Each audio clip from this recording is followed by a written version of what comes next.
네, 오늘 월가에서는 어떤 이야기들 나왔는지 알아보도록 하겠습니다. 네, 오늘 핵심적으로 살펴볼 이야기가 많기 때문에 엄청 많아요. 오늘 소장님의 역할이 너무 중요한 시간 아닙니까? 솔직히 말하면 예.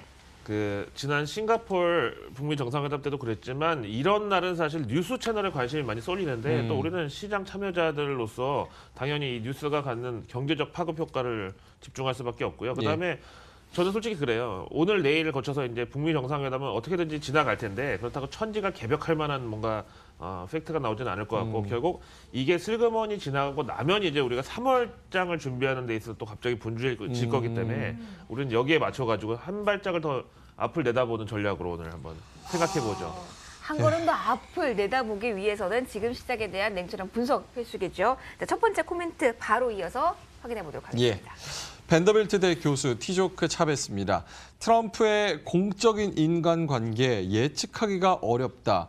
김정은의 화염과 분노였는데 이게 사랑으로 발전을 했다. 하지만 트럼프 마크롱 브로맨스도 결국 깨졌으니까 예측을 할 수가 없겠다.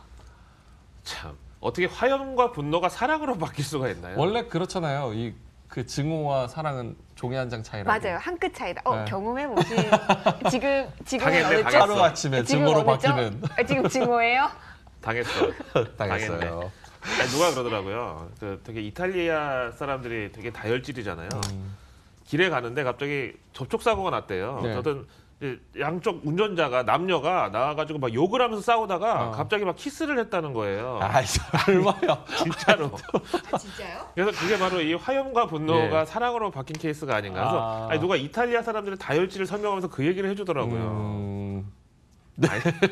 아니 그래가지고 어쨌든 스토리를. 처음에는 트럼프가 대북 문제에 대해서 Fire and Fury 그러니까 화염과 분노를 언급하면서 당장 뭐 북폭을 감행할 수도 있다는 해석까지 나왔는데 그러다 어느 날 갑자기 북미 정상회담을 딱 잡았잖아요. 그러다가 또 만나기 얼마 전에 김정은이 자기 책상 위에 핵 버튼이 있다는데 내 핵 버튼이 더 커 이러면서 유치한 또 그러니까요. 경쟁을 하더니 그러다가 또 지난 싱가포르 회담에 대해서 트럼프가 나중에 소회로 밝힌 게 나도 터프가인데 김정은이 더 터프하더라. 그래서 결국 우리가 백앤포스를 하다가 다시 이제 사랑에 빠졌다.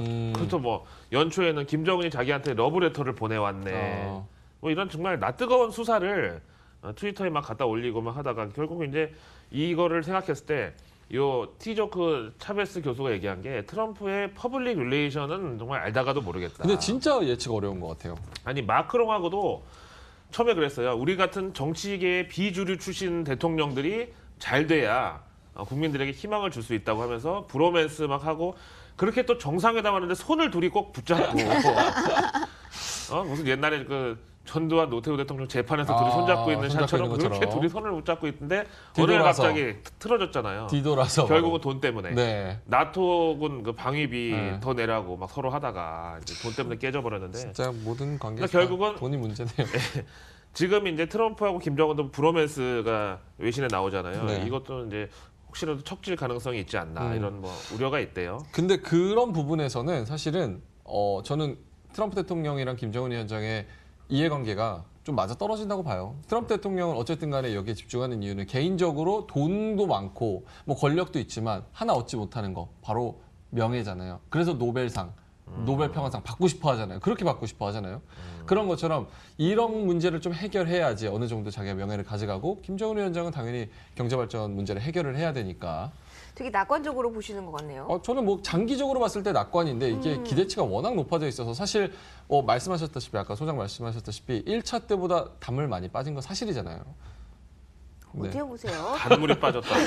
단물 많이 빠졌죠. 요즘- 미국과 북한 양국 정상이 만나는데 단물이 요즘- 빠졌다. 요즘- 프레시하면 좀 빠졌죠. 요즘 우리 명앵커께서 약간 표현이 과해지셨어요. 삶이 많이 힘들고 빡빡해지신 건 맞는 것 그거를 같습니다. 일기는 일기장에 네네. 써주시기 바라고요. 그래서 그 관련된 내용이 바로 빅터 차의 인터뷰 내용이 있으니까 한번 읽어볼까요? 네, 두 번째 거 이어서 보도록 하겠습니다. CSIS 한국석자 빅터 차입니다. 양국 정상, 자국 내 여론 민감, 그렇다고 서로 양보할 때도 아니야. 트럼프 온건론, 미국 안보 위협이 될 수도. 앞에 얘기한 대로 매파네요. 개인적인 욕심이 그래 있어요. 명예라는 뭐 노벨상을 수상하고 싶다든지 아니면 지금 이제 뮬러 특검 등등 해가지고 뭐 또 국가 비상사태 선포해 놓은 상태고 여러 가지 이제 정치적인 반발이 많다 보니까 이걸 잠재우려고 트럼프가 너무 북한에 퍼주기식 협상을 할 경우에는 결국 미국 안보에 위협이 될 수도 있다. 근데 이 빅터 차가 원래 주한 미국 대사 내정자였었던 건 아시죠? 예, 예. 네. 그러니까 어떻게 보면 하여튼 워싱턴하고 한국의 어떤 가교 역할로서는 진짜 정권과 어떤 시기를 타지 않는 최고의 어떤 이 전략가라고 하고 그다음에 이분이 제가 그 용산 미8군 그 기지 안에서 한번 봤는데 네.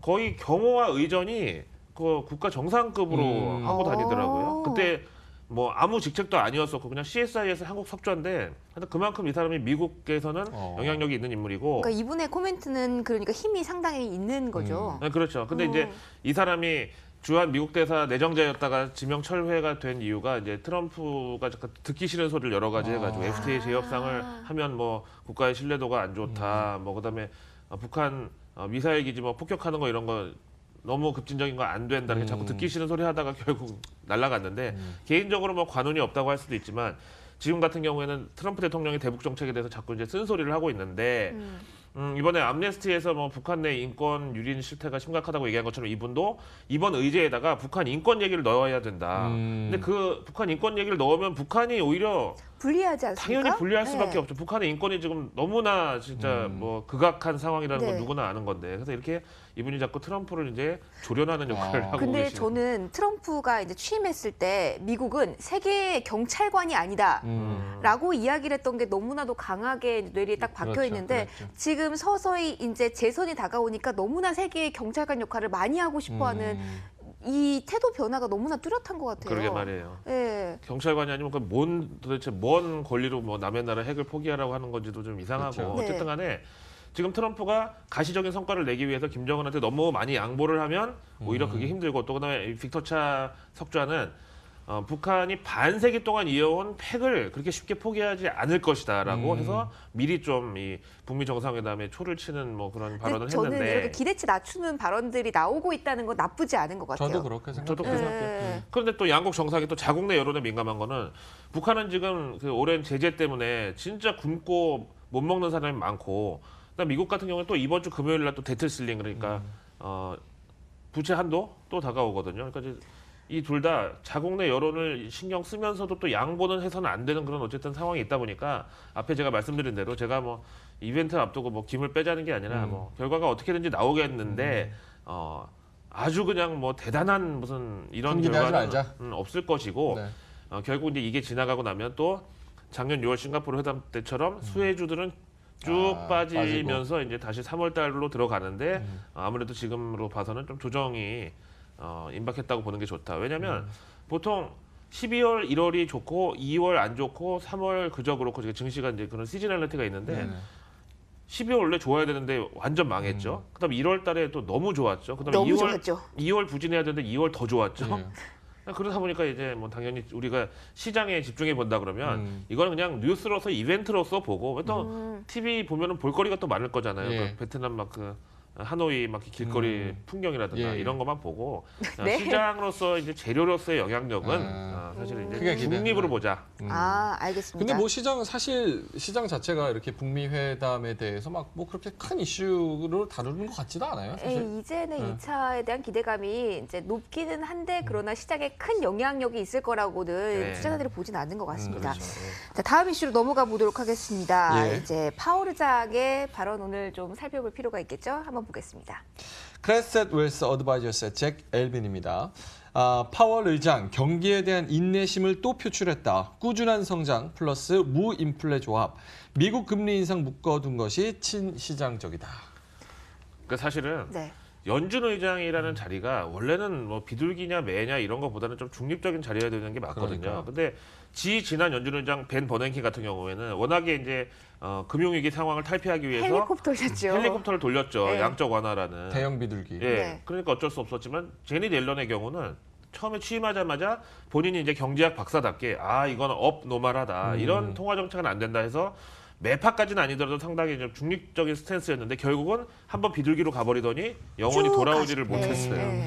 그래서 원스 고 비둘기, 네버 고 백인데 그렇다면 파월 의장도 사실은 중림매에서 시작했다고 볼 수가 있는데 예. 한 번 비둘기로 틀었으면 이제 더 쭉 이상 비둘기 돌아올 수가 없는 돌아올 거죠. 수 없어요. 오늘 이제 상원금융위 증언 중에서 연준 의장이 사실은 의회에 출석한 자리에서 경기에 대해서 조금이라도 낙관적으로 봐야 연준이 통화 정책을 잘했네 하고 본인한테 좋을 텐데 그렇게 걱정거리가 많다고 막 늘어났어요. 그러다 보니까 시장에서 야, 이 사람이 진짜 인내심의 아이콘이 돼버렸구나. 아니 무슨 연준 의장이 뭐 스님도 아니고 그렇게 인내심의 아이콘이 됐는지 모든 걸 다 참고서라도 금리 인상을 안 하겠다는 의지인데 어쨌든 지금 월가에서는 그렇다고 경기가 둔화되거나 역성장이 아니라 성장은 하는데 속도가 좀 떨어지는 거. 여기다가 인플레이션은 전혀 오르지 않는 이 조합이 상당히 친시장적이라고 판단을 하고 있대요. 너무나 시장이 좋아할 만한 말이지 않았습니까? 그냥 이 사람은 거의 연준 의장이라기보다는 뉴욕 연은 총재 같은 이 가장 느낌상 시장을 많이 신경 쓰는 약간 그런 식의 그러니까 느낌으로. 옐런 의장이 비둘기였을 때보다도 더 비둘기라고 느끼는 건 저뿐인가요? 저도 약간 그런 것 같아요. 그리고 네. 트럼프 대통령으로부터 여러 번 이제 담금질을 당하다 보니까 아, 오늘 단련이 된 걸까요? 이제는 비둘기 색깔이 빠지기가 힘들 것이다. 근데 저는 궁금한 게 네. 오늘 이렇게 저는 정말 비둘기파 색깔이 좀 강했다고 느꼈는데 시장은 또 빠졌잖아요. 마지막에 빠지긴 요 했지만 증언 나오고 나서 올랐죠. 잠깐 오르려고 시도가 있었어요. 올랐다가 이제 차익 실현으로 네. 이제 내려갔는데 그 얘기는 뭐 여러 가지 뭐 이슈가 있겠습니다만 만약에 오늘 상승 마감했으면 예. 13거래일 연속 상승이거든요. 계속 사기만 하면 도대체 네. 언제 팔아서 숨을 수익을 골라야죠. 챙깁니까? 예. 그래서 그런 면에서 뭐 오늘 하락은 그야말로 뭐 숨고르기였다. 그럼 아. 파월 보는 게 의장의 맞겠고. 그런 비둘기파적인 발언은 아직까지도 시장한테 유효하다 이렇게 보세요? 저는 이제 이거야말로 정말 단물이 단물 빠지지 빠졌다? 않았나. 아. 저도 그 얘기를 하려고 그랬어요. 이제는 오죽하면 연준 의장이 정말 인내심을 가져야 될 정도로 경기가 안 좋다는 건가 이러면서 이거를 이제 하락의 요인으로 될 수도 간주할 수 있다. 어느 장단에 춤을 춰야 그러니까요. 되는지. 그러니까 네. 지금 또 오늘 주택 지표 또 완전 엉망으로 나왔잖아요. 네. 이런 상황에서 진짜 칭찬도 3번 이상 들으면 욕인데 인내심 자꾸 얘기하면은 네. 내 인내심이 먼저 바닥난다 그만해, 하면서 좀 그만, 이러면서. 그만해 이렇게 될 수가 있겠죠. 아, 그만 참어. 그만 참아. 살이 나와. 자, 살이 인내심에 나와. 대한 코멘트까지 좀 살펴봤습니다. 자, 중국 증시에 대한 이야기를 이어서 해볼게요. 많이 궁금하실 것 같은데 중국 평안증권 이사 마 밍채입니다. 26일 상해 선진 거래량 폭증 거의 3년 만에 최대였죠. 예. 시스템 다운 주문 취소에 따라 지난주 신규 고객이 53% 증가하기도 했다. 어제 평안증권도 그렇고 중국 내 그 증권사들이 거래가 안 되거나 서버가 다운되는 일이 많았다고 그래요. 물론 이제 앞에 김민재 앵커 시황 저희가 보고도 막판에 이제 하락 전환을 했구나 했는데 거래량이 전체가 다 중국 증시로 다 쏠려버렸어요. 그 미중 무역 전쟁 낙관론에 따라서 뭐 중국 증권 시장에 개투들이 몰려들고 있는데 지난 한 주 동안에만 신규 계좌 개설 고객이 53% 늘어났는데 31만 6,100명이 계좌를 텄대요. 근데 한 주 동안에. 근데 중국은 와, 원래도 역시. 개인 비중이 90% 가깝잖아요. 그렇죠. 예. 여기다가 최근에 좀 잠잠했는데 전 이거 보고 놀랐던 게 다시 개인의 신용 대출이 늘어나고 있고 이 정도 딱 한번 올랐더니 다 레버리지 투자. 그렇죠. 그러니까 제가 아, 중국 예. 당국 입장에서는 금융시장의 어떤 신용 레버리지를 줄이려고 하면은 시장하고 모든 게 다 같이 죽어버리고 그다음에 조금만 잘 풀어주려고 하면 또 너무 폭증하고 그러니까 그래서 뭐 그 우리 부대찌개 먹으러 가서 이렇게 그 스토브 보면은 왜 불 조절이 거의 안 되잖아요. 제일 센 불을 아니면 꺼져버리잖아요. 그것처럼 불 조절이 진짜 안 되는 게 이게 중국 시장 같은데. 개인 비중이 높다라는 게 리스크는 리스크인 거죠. 글쎄 옛날에 우리 이제 80년대 증시 붐 때 보면은 이제 객장에서 그 아주머니 아저씨들이 이제 네.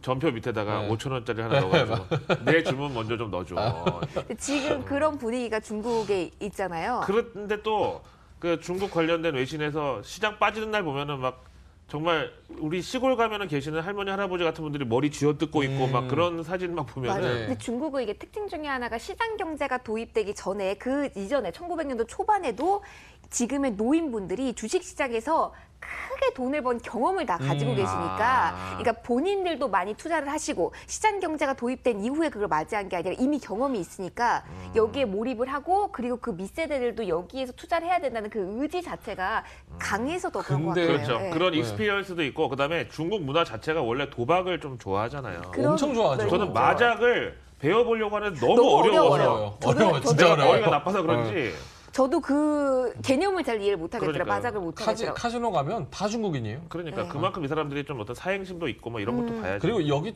옛날에 블룸버그에서 그런 뉴스 나왔어요. 사실 여기 증시 투자하는 개인 투자자들이 아무것도 지표고 뭐 기업이고 이런 거 볼 줄 아는 사람이 거의 없다. 거의 그냥 아줌마, 시골 할아버지 이런데 그냥 약간 도박성으로. 그러니까요. 그러니까 지금의 상승을 좀 안정적으로 보기는 좀 힘들다 이렇게 봐도 되는 그게 건가요? 리스크죠. 이슈가 인터뷰에 보면 예. 딱 나오네요. 예. 보도록 하죠. 블룸버그 컬럼니스트 존 어서즈입니다. 중국장 어쩐지 페이크 랠리 느낌이 좀 강하다. 좀 중국 지표 표정도 둔화, 너무 중국 지표 얄밉다. 둔화, 미국 인플레도 영향, 무역 분쟁 기대감에 감춰진 면이 많다. 어찌저리 알맞은 사진을 찾으셨습니까? 정말 어쩐지 페이크. 스마일맨. 어쩐지 페이크. 네, 약간 좀 중국 사람들 약 올리듯이. 예. 근데 이제 중국이 지금 지표가 점점 둔화되고 있잖아요. 근데 네. 이 중국 지표 둔화가 결국 미국 인플레이션까지 영향을 미친대요. 우리가 이제 그런 얘기 하잖아요.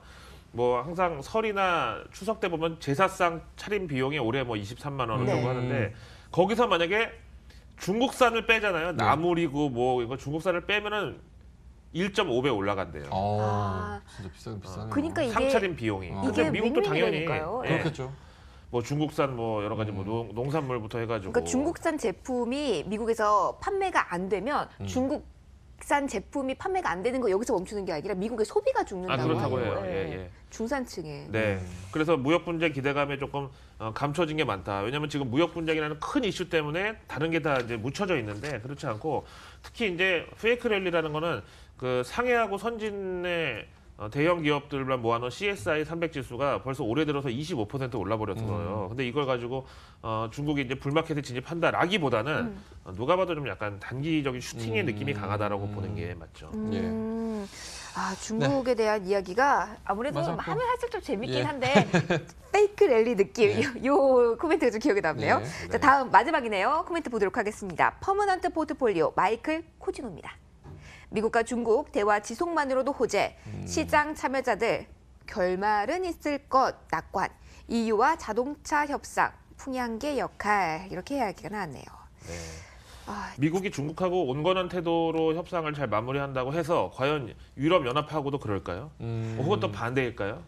근데 저는 예측할 수 똑같이 자동차 관세 이야기가 나왔을 때 가장 시황 기사에서 이 이야기가 많이 나왔던 게 유럽 시장이었어요. 그렇죠. 그런 걸 보면은 여기는 조금 다르지 않을까라는 생각도 드네요.